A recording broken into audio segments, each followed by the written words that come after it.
Welcome, everyone. The time is 7:08 p.m. I'm calling to order the July 23rd, 2024 Virtual School Committee Special Meeting. This meeting is being held virtually pursuant to the Attorney General's updated guidance on holding virtual meetings pursuant to the Act extending certain COVID-19 measures of March 29th, 2023, as extended through March 31st, 2025. This meeting is being recorded by SMAC for future broadcasting. I'll begin by calling roll of the school committee members. Please unmute and respond with present or aye. Armando Barbosa, has he found us yet? All right, not yet. We'll keep looking for him. Lindsay Kreckler? Present. And I think Armando has his hand raised. And it's Oh, he is. Okay. All right. All right, so he's here. All right. Maybe if Jeff, if we could do some troubleshooting and help him log in. I would appreciate that. Karen Powers? Oh, he is here. All right, good. Chris Shannon? Here. And myself, Catherine Weiss. Armando, are we? Yes. Here. Oh, good. All right, good. All right, I'd also like to note that Superintendent Dr. Joseph Baeta is present, and also present is Stoughton Public Schools Media Relations Manager, Mr. Jeffrey Pickett. We do have a quorum present, so let's begin. The school committee has called this special meeting for the purposes of discussing the outcome of the June 11th, 2024 special election for the South Elementary School building and the need for redistricting. Tonight, we'd like to discuss publicly what needs to happen as a result of the failed project vote and to give the superintendent direction on the timeline and actions related to closing the South School and redistricting the entire town. I'd like to focus on three interconnected issues tonight. We need to decide what to do with the South Elementary School building. We need to move forward with redistricting the entire town, and we need to think about the timeline concerning that. Just a quick reminder of how we got here. The special election for the debt exclusion vote for the new elementary school building project was held June 11th. The final results were 2,320 yeses, 2,884 noes, 4 blanks. That represented a 23% voter turnout rate, and the motion failed. This loss means that the loss of the MSBA grant money of about $47 million towards a newly constructed consolidated elementary school building. While we are pursuing other options, we have to move forward as the voters have decided. I do want to give a quick update from the building committee. We had a meeting last week to discuss the call with the MSBA, the Massachusetts School Building Authority, on July 12th. The MSBA asked us why the vote failed, what Stoughton would do differently if given the chance to ensure a success. They noted that they would be willing to consider an extension for a revote through the 1st of April, 2025. That would be the town elections. They would be willing to consider a change in the delivery method, moving from the construction manager at risk to a design bid build.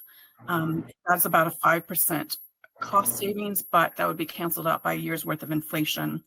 And they would not be willing to consider any major changes to the plan. So we would know more after the August board meeting, but there's no guarantee that the MSBA will say yes. There's no guarantee that this would pass the special town meeting. The PAC has been collecting signatures on a petition. They have enough to get an article on the special town meeting that could still be voted down. The select board still needs to be convinced to call a revote. And of course, the revote needs to be successful for that to happen. So we need to move forward with the South School as is and look at what we need to do for redistricting and to address the school's deficiencies. I kind of like to start with a timeline, just kind of give us a big picture, how long it's going to take to do this. And the answer is we need to do this sooner rather than later. I think there's a little bit of assumption that we can just kind of kick this can down the road and, wait for something else to happen. But the truth of the matter was that was the best offer of grant money that we were going to get. And so anything else needs to be done fairly soon. We can't really close the school and redistrict this coming school year. We don't have enough time to put those plans in place. We don't have the money in the budget for this action. I would like us to have some sort of emergency plan. I know a lot of people don't remember this if you didn't have a child at the South School, but there was an extended power outage. and that school had to close an additional day and had to have an additional day, or it had to have school an additional day past the rest of the district because of that. So if we have an issue where power goes out for a full week, heaven forbid something bigger happens, we need to really think about emergency plans for that school. Our other options for a timeline is the 2025-2026 school year. That's a very compressed timeline. That means that we would have to plan for the FY26 budget starting this fall, and for articles at the special town meeting and town meeting. We would potentially need to do a special election for a debt exclusion if we needed funding for modulars after the town meeting this year. And the building committee is trying to, and the PAC are trying to get that revote through on the same timeline. So it's a very compressed timeline, which certainly has, all sorts of issues with that compression. Another option is the 2026-2027 school year, which is a year ahead of what we proposed if the building project had been successful. That does give us a little more time to secure funding, to properly study redistricting, to get quotes on modulars, get quotes on transportation, a feasibility study for what we want to do with the South School, have a lot of public hearings. A lot of people are going to be very much affected by the closure of the South School and redistricting. This also affects our negotiation with our unions and with various community groups that use the schools. And remember, the original timeline was to close the South School in 2027, 2028. I'm open for comments from the committee, what your thoughts are on kind of the overall, what we need to, the overall picture, and then we can get into the nitty gritty of what we need to do with the South School and the redistricting itself.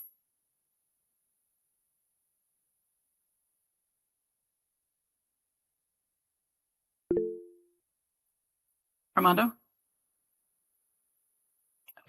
You may need to unmute yourself. I don't know if I can. Okay. Okay. Is that good? Yes. Yeah, I agree with what you've said, especially relating to the timelines. We don't have time at this point since the no vote. I think no vote's gonna ask us. It's forcing us to spend some money, and I would go about probably through Dr. Bayetta, see what Dennis and Joyce can do as far as putting together a timeline. I'm not too sure an entire two-school renovation and tight timeline. I'm not sure if we have the skills, maybe the building committee, but in any way, I see it as something we'll need a project planner. And the project planner is not going to do the job for free. It's a full-time job, I think, just putting together the plan. I mean, I look at the South School with the amount of windows. I don't even know if they're standard size windows. They probably have to be custom made, especially on the windows in the cafeteria. The decision is going to be made: do we replace those windows, or do we take down the wall and put in a new wall with more custom, with the more standard size windows that you can buy just about anywhere? All that, including removing asbestos, determine if there's mold, the hallways widening, the classes will be smaller. Do we add after that? All that has to be planned out, and I don't see it any less than a full-time project management job. And I really think we need to start looking for a project manager. And unfortunately, the no vote is pretty much forcing us to do it that way. The funding for the project manager, I'm not sure where that come from at this point, but we need to perhaps contact the select board and let them know. Perhaps the finance committee can give us a little bit of a hint, and some of the members that push the no vote can give us an area where we can find the funding for the project manager. Like I said, I'm not too sure that's within anyone's wheelhouse as a renovation project manager to school with a tight time frame, where you put the kids, modules, and that. It's just massive. And that's where I'd recommend, and we need to get a plan together, and it's often done through a project manager. And so we can get a timeline, maybe Microsoft projects can be used to develop a timeline from that, and go from there, see where it ends. It's not an easy task, and most likely whatever amount of money we come up with, there'll probably be more money, because when you renovate, it's harder to estimate the cost than it is to build a new. I don't think too many people have taken on any renovation project that didn't end up costing them a lot more than they expected. And the project manager will help us define these costs a bit better than I think anyone. I'm not sure there's anyone in the building committee that can do it. Maybe there is, but it's going to cost. It's not volunteer work. It's a full-time job. I think something looking for the money for that would probably be a special town meeting article. So that definitely affects, or something that we work into the budget for FY26 or FY27. So that's definitely something that we need to have in mind as we plan the budget and the articles for this coming year. I agree. That's probably where we would get the money, but the timeline is bad. Schools are full, overflowing with students, and it might get a bit worse, and we'll be stuck. I'm not too sure where the money comes from, but we need probably have to have some discussion with the chairman of the select board to find out if there's, and the finance committee, and find out if there's any money we can at least get some preliminary work done. It may not be a full plan, but we need to have a better understanding of what needs to be done, what the time frame is for that, and the costs. Get a better estimate of the cost. And it's going to cost money to even look at the project and get some realistic numbers. Thank you. Anyone else want to add on to what Armando said or have other thoughts?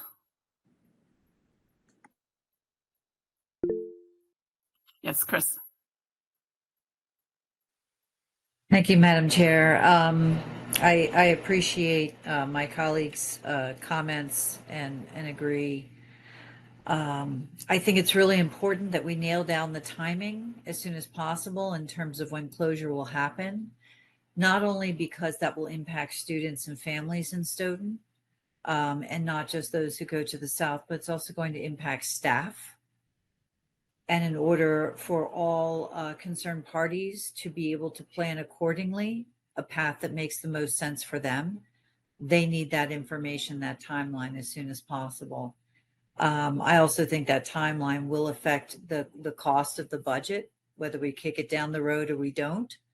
Either way, it's going to cost. And so that we can get a handle on the cost, we really need to nail down the timing. Thank you. I agree for sure. It's certainly going to affect. We have negotiations with multiple unions starting this fall. And this is going to be a factor in those negotiations, especially if this involves closure of a school and potential loss of employees, for sure. Anyone else with comment? Yes, Karen. Yeah, I'm going to have to agree with Armando and Chris. I think that probably the best way forward is to get some form of project manager to move ahead and figure out where we stand with the school, what the projected costs are going to be. If we have a bad winter, we could be in for a school closure anyway. So it'd be nice to get ahead of it and at least have an idea or have some things in place where we can send these students if something should happen. Thank you. Lindsay, anything to add? Yeah, sorry, I was just kind of making sure I had my thoughts straight. So I want to just reiterate your point that we are exploring with the MSBA the potential to extend the timeline on this to revote in April. So that is one path. Another path I think that we need to be doing simultaneously, which is what the point of this conversation is responding to the no vote, which was declining the MSBA funding and proceeding doing this on our own. So I think I would really appreciate, I feel like this is a huge decision, right? If we are going to close the South School and use just 4 elementary schools versus if we are going to renovate or do the, Catherine, help me with the language, it's the addition renovation versus what it's like the addition renovation version versus just the plain renovation version for the South School. So it's 3 options. Did I have that right? Sorry, I know there's language for it. Okay. Base repair for just fixing it, bringing it up to code, and then addition renovation for, adding back the space that's taken when you widen the hallways for ADA compliance, for additional stalls in the bathroom, that sort of thing. Yes. Right. Thank you. So any renovation or any addition would also sort of by definition include the basic renovation, and then the basic renovation is in itself like a third option, right? So I think what I would be really interested to see, Dr. Baeta, and for Mr. Rigo and Ms.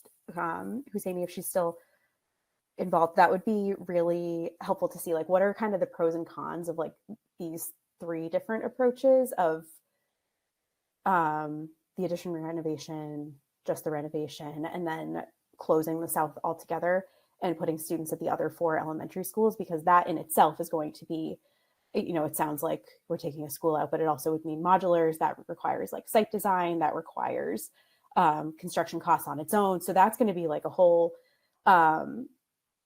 expensive project there. So I feel like it would be really helpful, Dr. Baeta, if we could do like a side-by-side comparison, if how much of that can we gather internally through the facilities team, if we were to look at like 26, 27 redistricting versus 27, 28, and then each of the three options.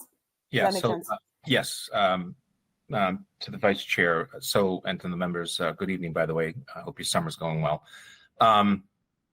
So we've been looking at this internally from the path, if you will, that we're discussing tonight. An ad renovation has 2 major issues. Issue number 1 is the valuation of the current building and the threshold, which is $1.3 million. In other words, once you hit the $1.3 million cost for anything that we're doing to that building under renovation, you automatically have to go into all of these federal and state regulations that we must follow. So you're looking at everything from ADA, fire protection, size of the classrooms, so on, so on, so on, and so on. And second part of any ad reno discussions is, and I know the committee knows this, but in 2016, the South School was rated as a 3 on a 1 to 4 scale, 4 meaning almost no life left in the building, 3 meaning it's pretty significantly impacted already. And that was in 2016, which was 8 years ago. We are probably going to get a further update sometime in 2025 from MSBA if they so choose, depending on if they even choose us based on the potential future vote. So the ad reno is a very limited option for Stoughton Public Schools. The second is the closure and where do students go, which would mean either an ad reno at 1 or 2 elementary schools. In most cases, that's the Gibbons and the Daw. You could put the Hanson into this discussion as well. You're looking at a minimum of somewhere between 18 and 20 classrooms, because you're taking 315 kids and moving them elsewhere. So let's just say we round it to 20 classrooms, which will take care of general ed, special education. In the vicinity of 3 to 4 bathrooms are going to be needed for that. Or maybe we can go to the Board of Health and we don't have to do the bathrooms. Are we doing modulars, or are we doing a true ad reno? And if we're doing a true ad reno, we are not in the MSBA process for that. So therefore, it's all coming out of the impact on borrowing, or which has an operational cost to the town for all departments, or we're looking at yet a debt exclusion, of which, Lindsay, to your comments, anything to do with a move at another school. So let's just say you're going to go for modulars with a 20 to 30 year lifespan. That's traditionally their age group. You're looking at, and I'll just, from my notes, you're looking at design and engineering in phase 1, permitting and approval. Still have to go through all of that. You're looking at site development, foundation, and building of the construction. So now you're looking at things complicated, such as, is the sewer line close enough, or is it too expensive to connect to the sewer line? You need a septic system. Questions like that. The moment you also open up your current buildings, we all know what that means. The moment you open up an outside wall to do a connection, that could lead to other. So you're going to need contingencies. And then you have the final phase, which is the site restoration and the final permitting checkoff. Those are really the 5-6 stages. It goes a lot quicker than building a building because this is prefabricated modular classrooms. And I'm happy to send you some pictures of recent districts that have done it. In most districts, they're doing it because either A, they're 2 or 3 years out of the MSBA process, but they have second increased enrollment. Interesting enough, we have a no vote, but increased enrollment going on at the same time. So it's very consistent with modular classrooms on what you have to do. You can even take a look at, are you using the current old desks from the 60s and 70s, or are you bringing in new furniture as part of your cost? For example, at OMS, we didn't have back in the day anything except for new furniture as part of the cost. Are you purchasing or are you leasing? And if you're leasing, for how long? Is it a 10-year lease? Is it only a 3-year lease because it's connected to actually, the ability to do contracts no longer than 3 years and all of that? I don't have that answer for you yet. And then lastly, the closure with modulars, or the closure with an addition renovation at 1 or 2 elementary schools would also require redistricting at the same time, because now we have to take a look at the concepts of redistricting. And I'm sorry, I'm looking back at my notes so that I'm giving you correct information. So what does that consist of? That's going to consist of creating the boundaries that we believe would be in the best interest of the students and the community. So we're very much a very neighborhood school community.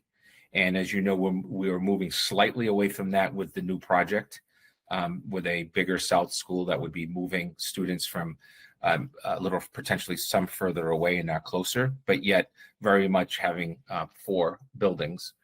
Then you have to take a look at being very equitable in your distribution of students as part of your redistricting. So you've got to look at things such as low income, all of the demographics, special education, EL, and so on.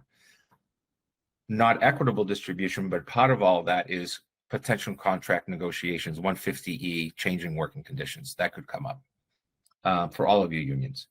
Then you have, tied into this, what is the future of new buildings in Stoughton, specifically in our case for the schools? One of the big negative impact of this no vote that we really haven't spoken about is the impact that this has on the OMS, which, as we all know, I just walked this past week, is in some significant need. Then added to that is projected enrollment. The next phase becomes transportation and policy, transportation routes. In other words, number of buses we're going to need. Cost to finalize the plan. You're going to have to bring in a third party that utilizes Plymouth just did this, kind of like an app geo, where you're kind of taking a look at where all the kids are, and as they're moving, you're looking at a projection of, well, this student is now not going to no longer be in an elementary school, they're going to be at a middle school, so we don't have to worry about those students. Where are they coming from? So there's a cost there beyond the cost of just our regular work. And then lastly, and as important, actually second to last, the budget impact. And then the last one is the timeline. So a rough timeline, let's say we started planning sooner than later. You're looking at just gathering of information, as much good information as we can get, potentially bring in a app geo type application process.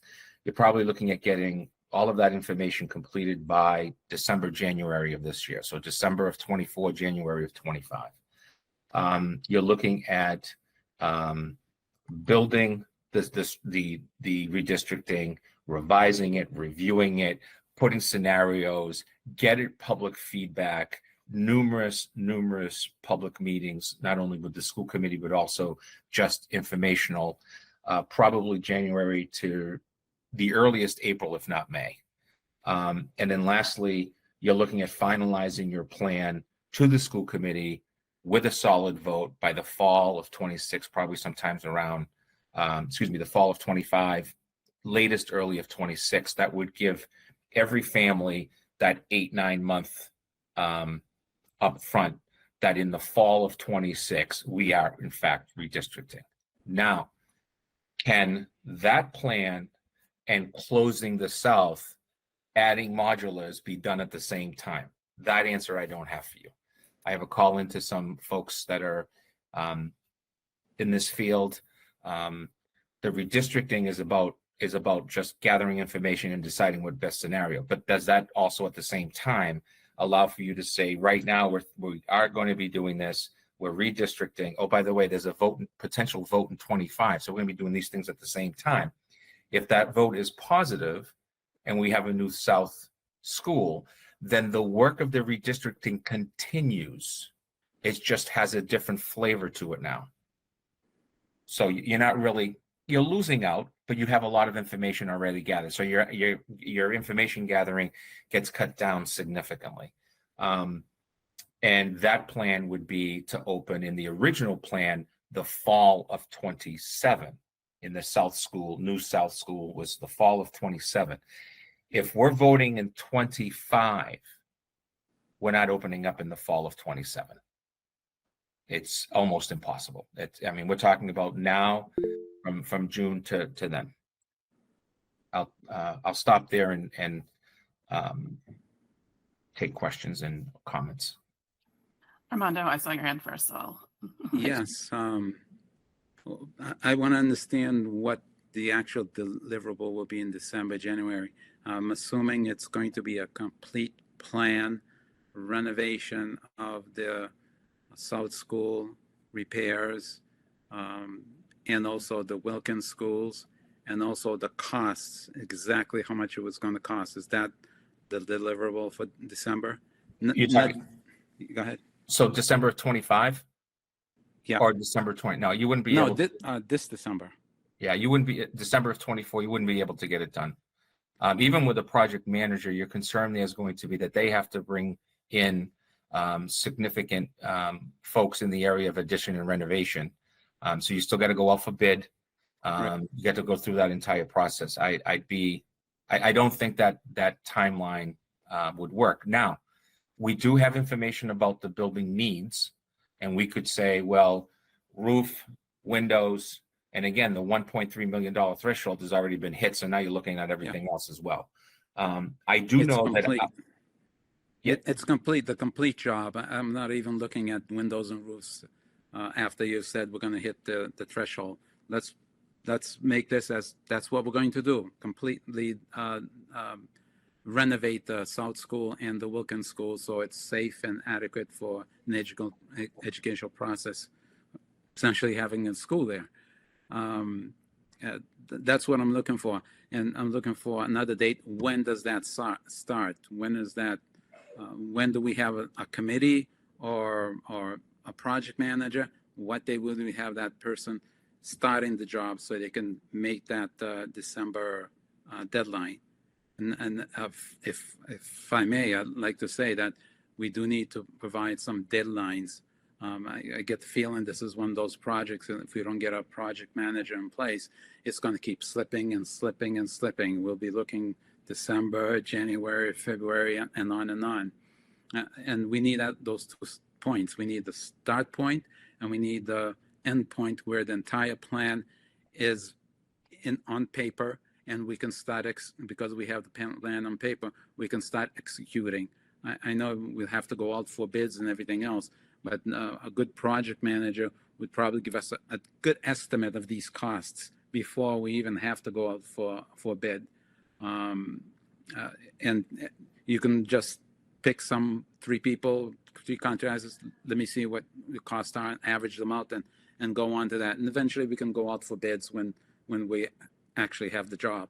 And most likely it'll be a lot more because we're approaching a year later, and the costs are going to be higher unless something dramatic happens and the cost of all the building materials fall and labor and so on. So that's what I'm really looking for. When do we start? When will this complete plan be done? And I mean a complete plan such that here project manager execute it. And that I think if we go away from this meeting, having those 2 dates, I'd be happy. So there's a couple of things there, right? So we do have some rough information from the original architect review, DRA, of the actual decision to go with a new building and not a renovation addition.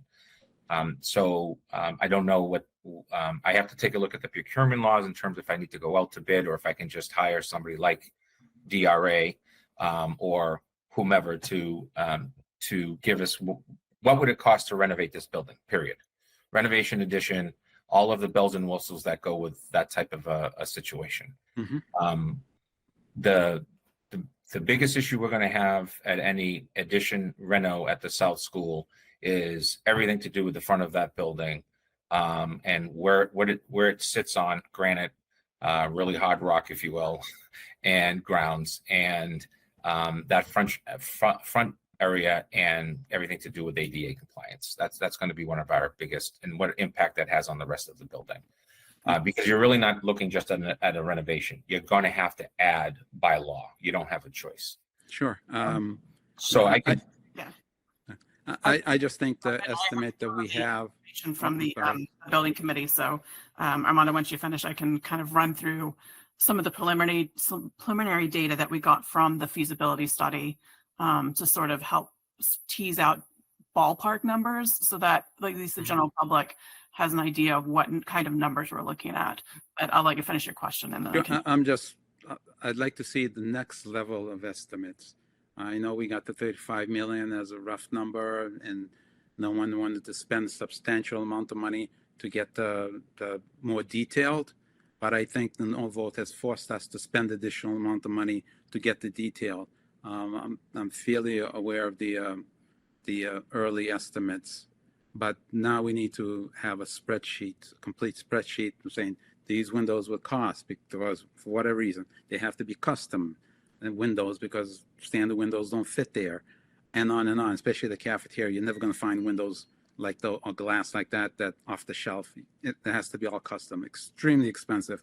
And then we have to determine, is it cheaper to buy custom windows, or is it better to tear down the wall and rebuild the cafeteria facade such that we can put standardized windows?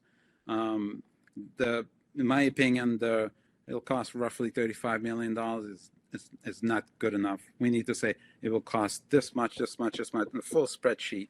And I think the voters, the taxpayers, and even the no voters would find that more compelling than just, it'll cost about $1.3 million for windows, and the roof will cost $2 million and so on. We really need to have some spreadsheet-like numbers in which you can look at every single item and point, that's where the costs are. Sorry. Well, that's okay. No, I agree. I think it is important to establish that some baseline, that, the base repair, which is just bringing the building up to code without addressing the issues by widening the hallways for ADA compliance and so on and so forth. The site work itself and the hazardous material cost, the feasibility study, and these are numbers from over a year ago, about a year ago, so they are out of date, would be $11,800,182 with a total project cost of $46,432,597. But again, that's without opening up those walls, and they're going to find asbestos, likely find mold, likely find lead paint, other issues like that. I don't know how much this would address the site issues, as Dr. Baida mentioned.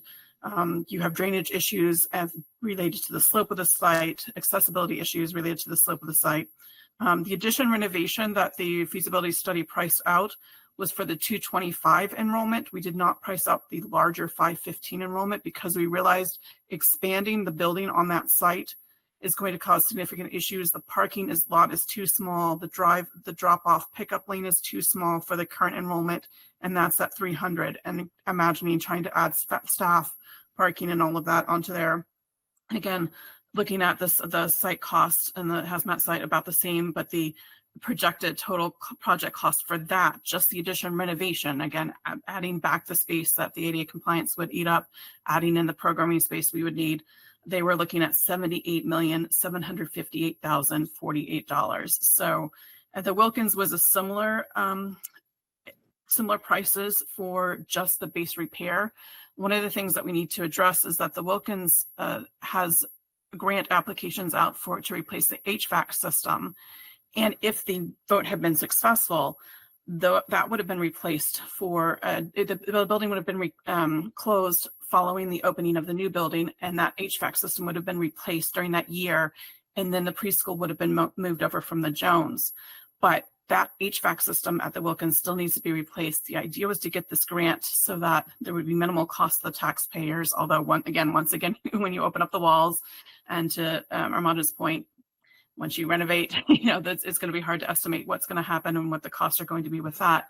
We're not going to be able to do that if we don't have space for those kids to go for a year. So that's going to complicate factors in bringing the Wilkins up to speed and lasting another few years for us and doing the proper plans. We would need to, I think, call back the facilities master plan committee and redo our master plan, because the master plan is dependent on consolidating the South and the Wilkins and eventually moving the South building out of the school's repertoire. This pushes back the OMS project. This would then probably push back, addressing the Hanson, the Gibbons, and the Daw down the line, unless we move things over to the Gibbons and the Daw and renovate those. So again, I think, yes, we definitely need somebody to help us figure out the best option, because there are a lot of things in play. And before I forget, I want to add that it's not just the South School parents that are going to be affected. We've mentioned this before, but that South School is in use by the Stoughton Extended Day. We just signed their contract. We'd have to renegotiate that contract. That provides a lot of daycare for a lot of families. We'd have to look at, can they fit all the kids they need to fit at our current schools? Do they need to add extra staff? The South School hosts the Stoughton Rec Department during the summer. There's the pre-playground, open playground, Teen Extreme, and the Stoughton Extended Day for after our Nights of Summer programming. Again, that's valid daycare. That's a daycare for a lot of families. That's really valid programs, very important programs for a lot of families. We'd have to find another facility for those. There really aren't many other options in town to host those sorts of things. The library would have to move their Arts in the Park program. They said they could host that at the library, but then all the kids from the camps wouldn't get to go there as they usually do. I don't know how many community groups use that building. So there's a lot of other factors at play than just, in addition to this families and the staff and everything else that we need to think about. So I just want to have that in people's minds, that even if your kid doesn't go to the South, if your kid attends programming at the South or programming at one of the other elementary schools, they will likely be affected by this as well, in addition to any effects from the redistricting. I do want to, I guess if there's any other questions about the buildings itself, like the different options, we can talk about. Yes, Armando. You've brought up issues that I wasn't aware of, Catherine. Thank you, which justifies the point of getting a full-time person, a full-time project manager to look on all these things.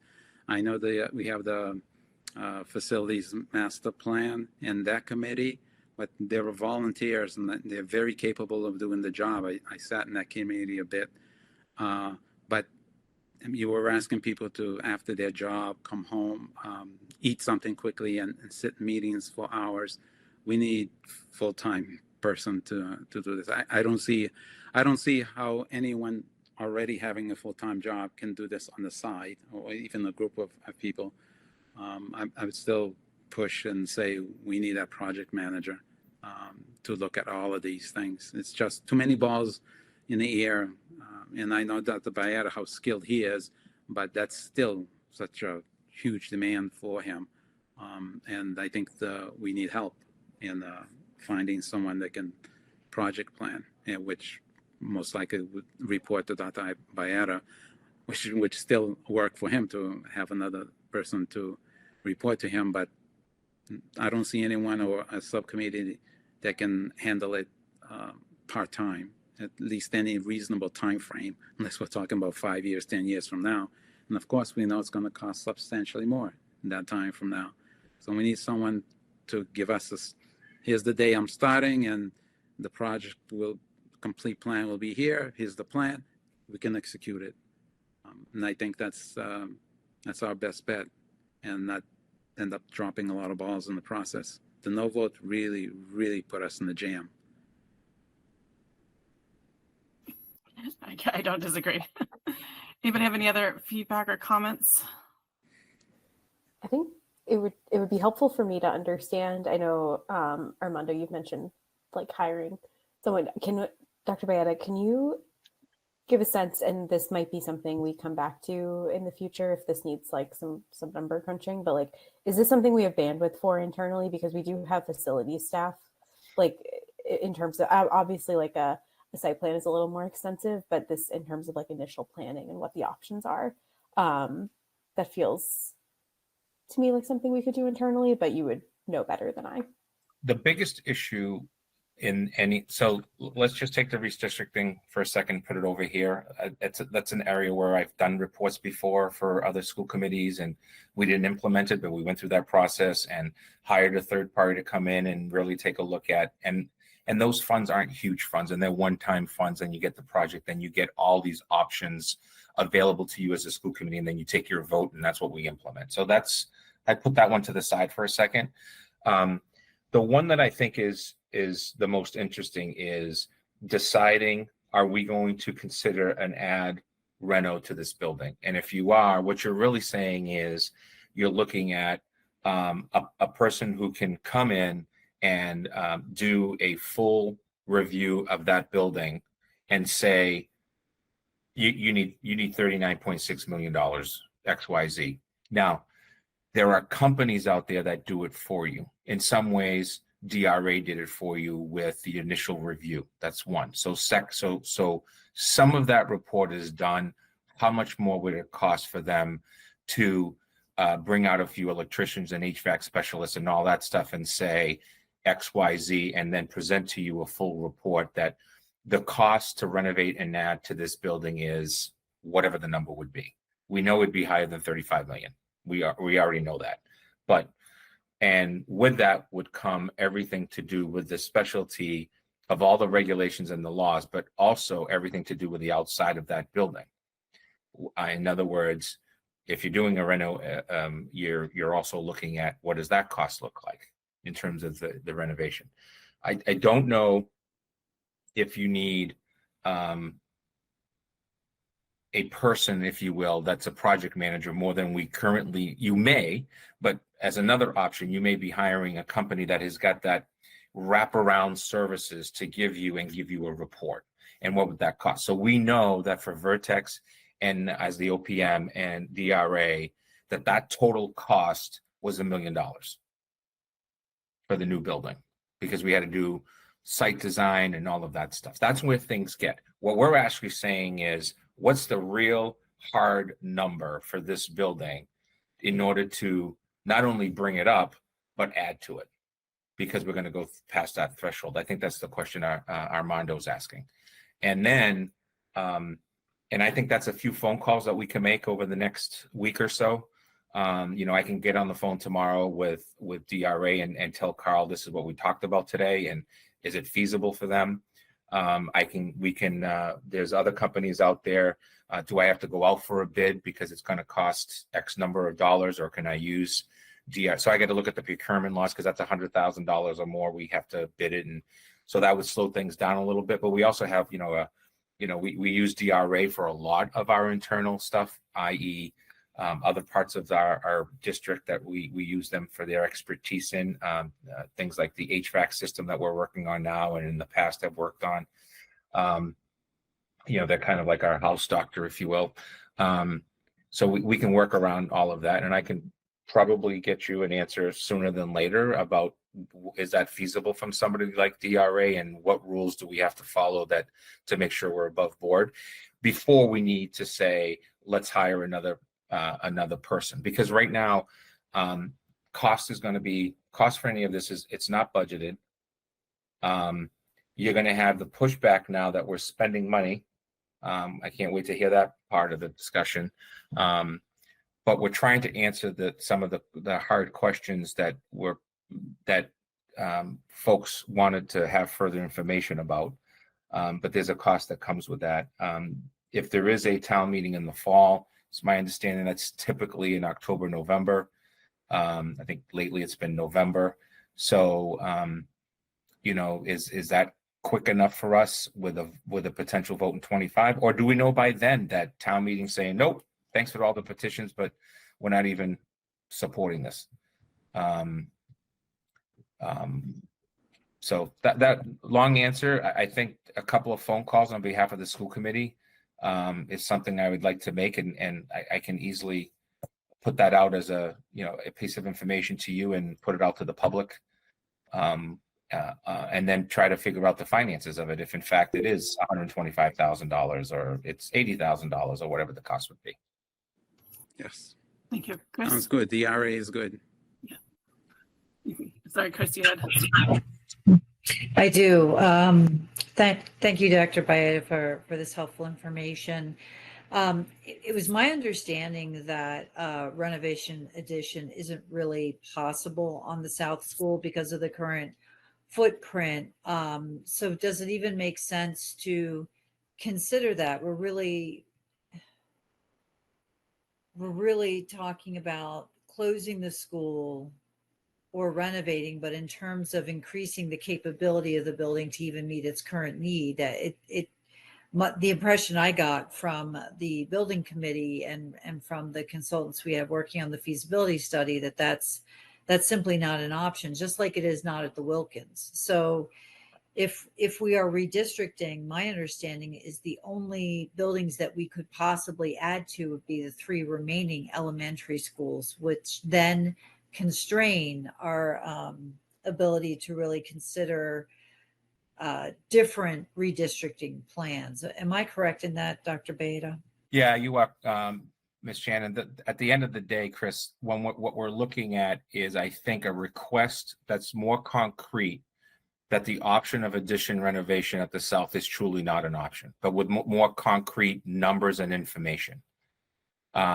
So, i.e., you would have to now do a site overview of the addition at the front of the building. And oh, by the way, because of the ledge there, you can't do it. I think that's what folks are looking for, not only the school committee, but others in the public. More concrete answers to why that can't be done or why it should be done. The projects I've been involved in that are reno additions, it came down to how good are the 4 walls? That was the question that was asked at Norton High School. How good are the 4 walls? And that was a $38 million addition renovation back in 2011, 12, 13, 14. And that was with MSBA money. MSBA agreed, these walls are good. We're going to bring you down to the studs and then build back and do it in phases. That is not a true option of the South, per my opinion. But I think what we're asking for is more concrete information by experts in the field to give the school committee and the townsfolk that information. Then the second part. Sorry, go ahead. No, go ahead, please. I was just going to say that would be extremely helpful to have that information. I don't know how quickly that could be pulled together, but I think that would be a burning issue on everyone's mind, especially for folks outside of the South Elementary School footprint, because it will give them more of a concrete reason, a concrete understanding of how this issue will impact them and why. Yeah, and the impact, I'm glad you made that statement, because the impact on the other schools was, quote, the potential that your child might move to another school in redistricting if you're opening another school. The impact on a modular renovation addition at, let's just say, the Gibbons and the Daw, for the sake of an example, is an impact of 150 to 160 more kids in that building. It's looking at things like smaller playgrounds, because those are probably the 2 sites that would be taken over, would be the 2 playgrounds at those 2 schools, if you're adding 10, 12 classrooms and bathrooms. So that has a serious impact at each of those buildings. But again, I think if we get some more details, and I'll make the phone calls tomorrow morning right away, and keep you updated. And then second, I really think that I need to start at minimum taking a look at what are the costs of a modular classroom, and getting the committee all of those options. Because regardless if we're redistricting right, we start the plan to redistrict right now, I have to have some of that information ahead of time, because we might find out that adding classrooms that are modular. I mean, it's been a long time since the modulars were added to the O'Donnell Middle School, as you know, and they are starting to really, really have a problem, and have for a number of years.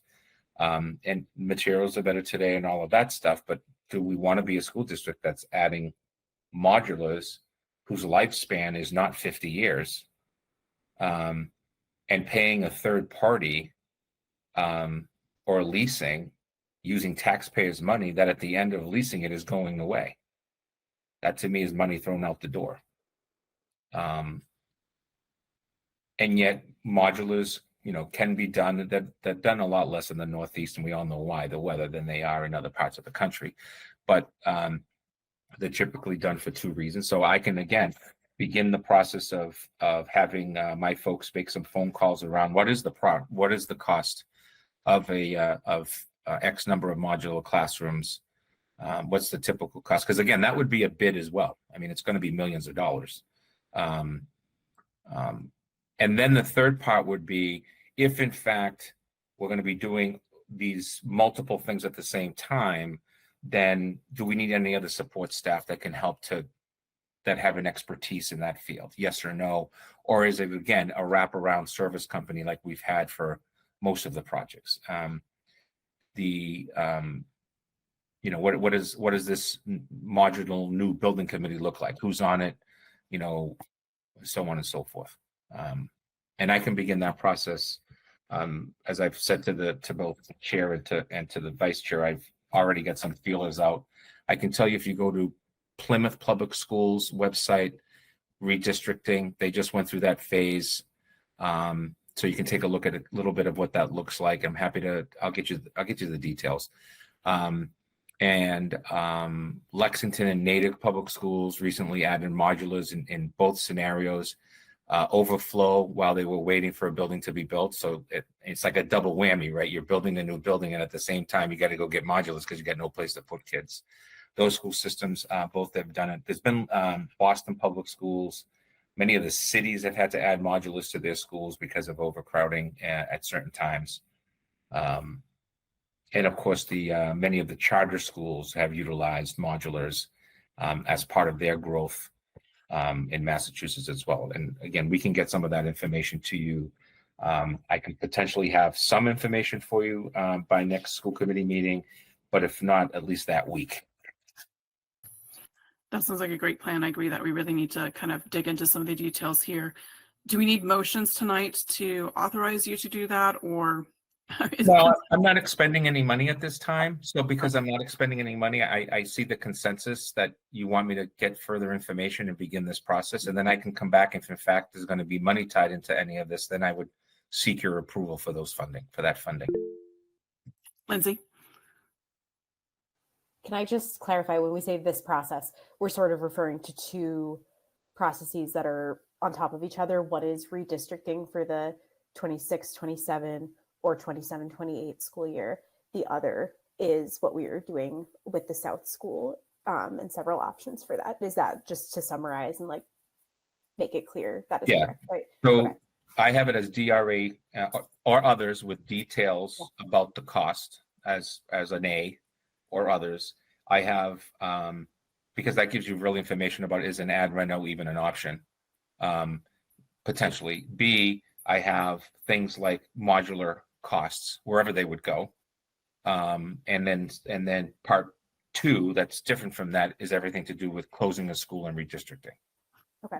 And the thing I wanted to note, though, is redistricting is going to happen regardless of the school closing or not. Yeah. So like that's why I'm sort of thinking of it as this separate process, because even if we're still redistricting, even if it's, whether it's between 4 elementary schools or whether it's between 4 plus a renovated elementary school, or whether it's right. You're looking at September 26th. Yeah. You're looking at the September 26th. So therefore you're looking at December 25, January 26 at the latest, the school committee saying this is what we're redistricting to, period. Okay. We've done the tours and all that. Thank you. And also just to say again, like these two processes are happening alongside working with the MSBA to see if we can get another pass at securing that grant to fund a new elementary school building. I just want to, there's like a couple threads here. I'm keeping them straight, and I also want to help others keep them straight. So please correct any of that if it's not accurate, because that would defeat the purpose. No, I think you've got it straight. Yes, we've got multiple balls in the air that we're trying to juggle here. Armando, question, feedback? I'm thinking about this redistricting as Lindsay has pointed out. And what I'd really hate to see is having to redistrict twice. I see redistricting as after we settle on what we're doing with school, then we do it once and it's done, and not redistricting at this point and then figuring out what we do to school and figure out, oh my goodness, we have to redistrict again. We would your superintendent would be probably fired, and so would the 5 of you, because that would make people go nuts. Yeah, I think you're right, Armando, that we have to come up with our best plan A. There might be a B in there, but we can't make a move until the school committee makes that decision. Okay, thank you. Agreed. Yeah, they're 2 balls in the air, but they're dependent upon each other. So it really does need to be a decision. But I think having an idea of the timeline in our head, because one thing I worry about is just pushing this further down, and we end up in the situation where we have a building that 24 years ago was designated for renovation or replacement, and we're still trying to deal with that building, and it really can't wait that much longer. So it's good to have the timeline in our head, but I think you're right. There are a lot of things that need to fall into place before we make the final decision. Madam Chair, so that just for public information, since we are public tonight, I went back and looked at the 06 review of when this building South School was under consideration, the facilities master plan and all that stuff. And I did a cross check of per square foot reimbursement from then at MSBA. Rough numbers again. I rounded everything to by 0.5, but the increase from 06 to 2020 was pretty stable at anywhere from 2.7% to 3.4% for costs of labor and all of that stuff, materials. Since 2021, the cost of this project has increased by over $50 million. And that's solely on looking at cross-checking that. And one of the things that I didn't do a good job as your superintendent on this project and should have spoken more about was 2 parts. A, the long-term implications of closing a building and how that really can be a very positive thing to our school budget. It can make us much more stagnant by not having yet a building. Part B of that, really addressing the issue of what are we going to do with the South School. And then part 3, really getting out to the public that the increase in per square footage reimbursement by MSBA was the highest increase in the history of the MSBA, which was $173 more per square foot than we were originally supposed to get. 3 key financial components, in my opinion, that we need to continue to talk about as we move forward. With either the positive vote in a move to go to a vote in April, or this process that we're going to start undertaking tomorrow.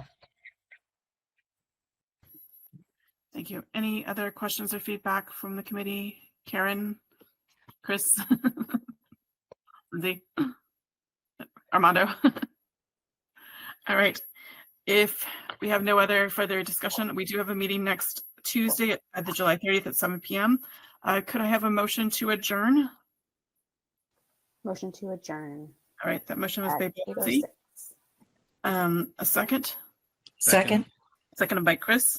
The motion has been moved in second. Roll call vote. Armando? Aye. Lindsay? Aye. Karen? Aye. Chris? Aye. And myself, aye. The motion is carried 5-0. This meeting is adjourned at 8:06 p.m. Thank you all very much for attending, and good night. Thank you. Good night. Thank you. Good night, everybody.